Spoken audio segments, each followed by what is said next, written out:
Afternoon everyone, welcome back to Kiwi Farmer.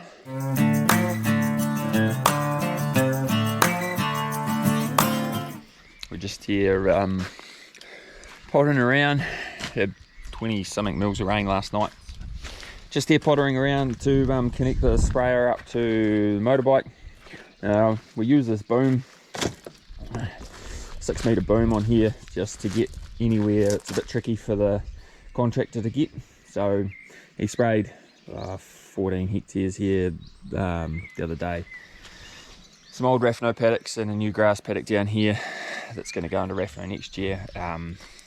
It was quite windy, so we didn't do a couple of these, got to come back for. But yeah, up on the hill here there was just paddock that was too wet for him. So that's where this thing is really good. We'll yeah, I'm just going to put a solenoid on, a switch for the solenoid, calibrate it all. I've still got some Gorge spray left in here with some residue, so we're going to chuck some glyphosate in there and spray some tracks. Might spray around the yard here, and then yeah, once it dries out a wee bit, we'll be all good to go to spray that hillside. So as well as getting the sprayer ready for when the weather finds up and things dry out a bit and wind dies down, got getting the hubbard ready here, the cultivator to cultivate fodder beet, where it's cows have chewed, or cows and sheep have chewed off all the top of the bulbs, and then all that's left in the ground is the bottom of the bulbs. So then we cultivate it, they eat it all, virtually 100% utilisation, which is awesome because that crop is going back into fodder beet, so we don't want any residual left because disease pressure and whatnot. So yeah, we've just got to hit a few grease nipples on here. I think all the points are pretty good. We didn't do a lot with this last year. Yeah, we'll just give it a good check over, and then this will be ready to go.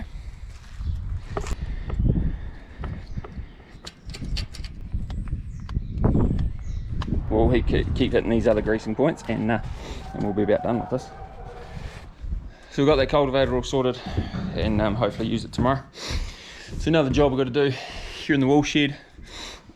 Money has come through for the insurance job, so we're going to start ordering some gear and stuff. But pulled this door off that was all broken in. Yeah, found another piece of wood and then routed a tongue into it, and then yeah, redid the frame and did all that. So just in the process of painting the surrounds, get all that tidied up, and then here's that hole. And then we've also got to do this window up here, so I'm going to go and pull that window out, take it over to the workshop, sand it back, cut some glass, yeah, put all that in there and tidy all that up, which will be great. And then hopefully we've got Aaron coming today just to measure up some purlins, the sarking, got some that we can reuse, and then yeah, work out what tin we need to buy. So with a shortage of building material at the moment, it's pretty frustrating, but we'll crack on and get what we can ordered and whatnot. So we've got our window out. It's a bit worse for wear. The sill's pretty rotten. Yeah, could do with some TLC. So we'll take it back to the workshop, strip it down, and see if we can resurrect it.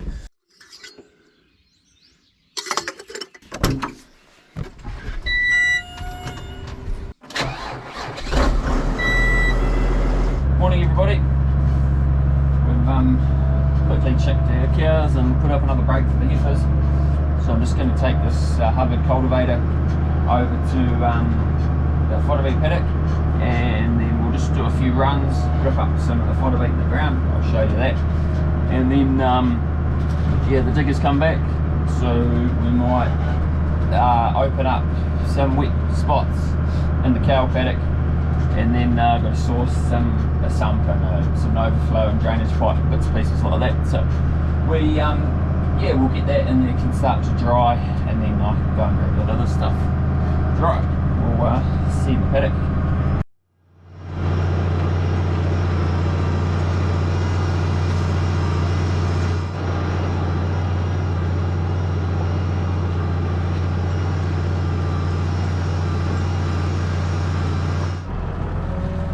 So we've done a few runs, a couple of runs here.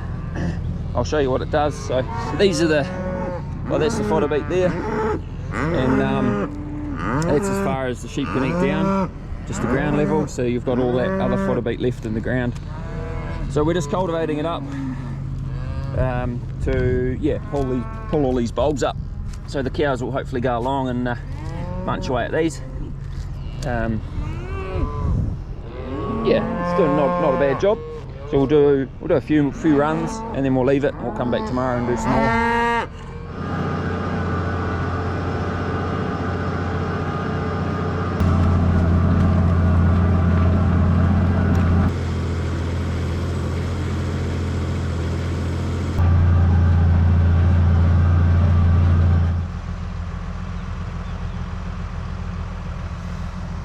So we've finished everything here for today. We've just done probably half of what we need to do. This is just an area where the ewes were grazing. So of course they can't really pull the bulb out of the ground.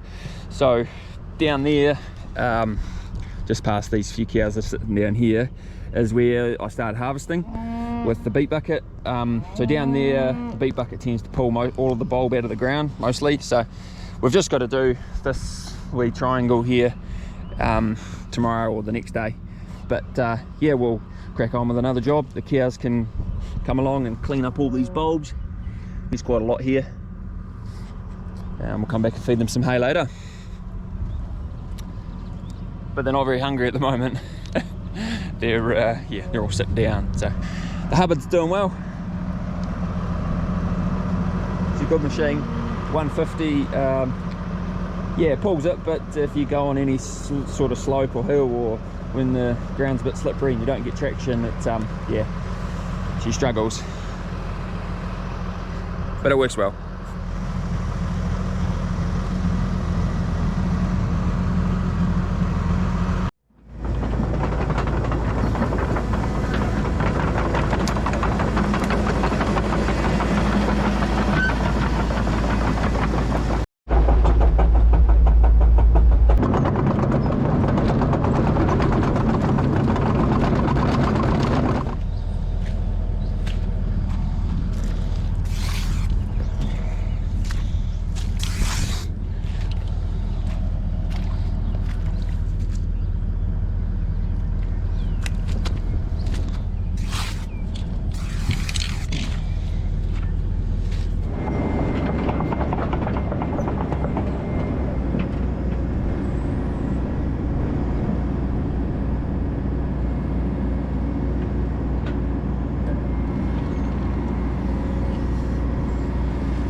We just dug a bit of a test pit here.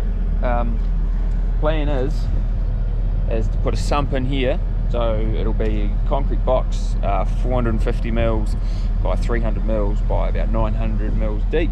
So it'll be about there. We'll leave it a wee bit below ground level, about there, and then it'll have a mesh grate on top to stop stock and everything falling in there.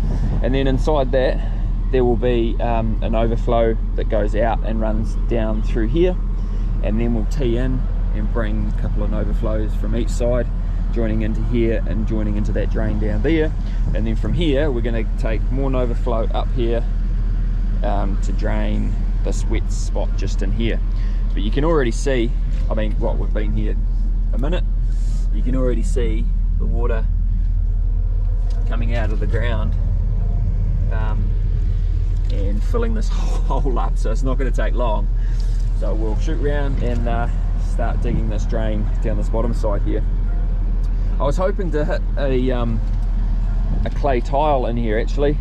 I thought there would have been a clay tile that the old timers might have put in here, but yeah, doesn't seem to be, because I thought I could tap into that if it was here and available, but oh well, we might have a bit more of a scratch around to see if we can find an old clay tile.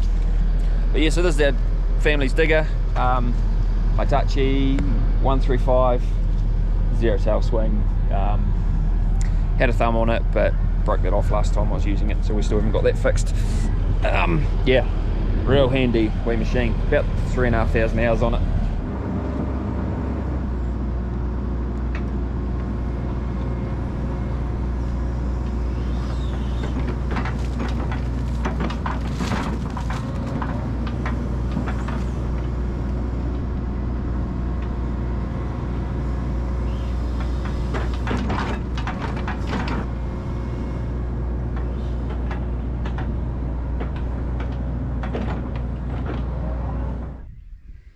So what we've done is we've cleaned this drain out, or opened this drain up all the way down to the willow trees down there, and then cut another drain off to the left. And as you can see, I just let a whole bunch of water out of here, but it's running fairly well. Yeah, it's just pretty wet underneath here. So right, we're gonna go water the sump and try and get some Novaflo as well to go into here. And then I was going to try and find some gravel around here somewhere just to lay on top of the pipe as well. But yeah, we'll see how we go there.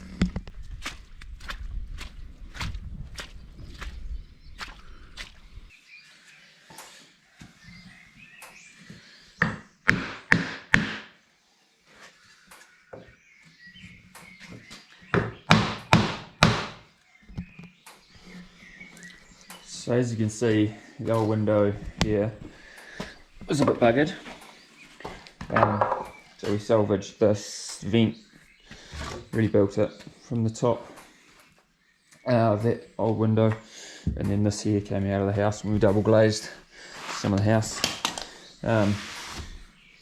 So yeah, and we've just made it to fit, put some extensions on the side and got the sill over there painted up, ready to put on.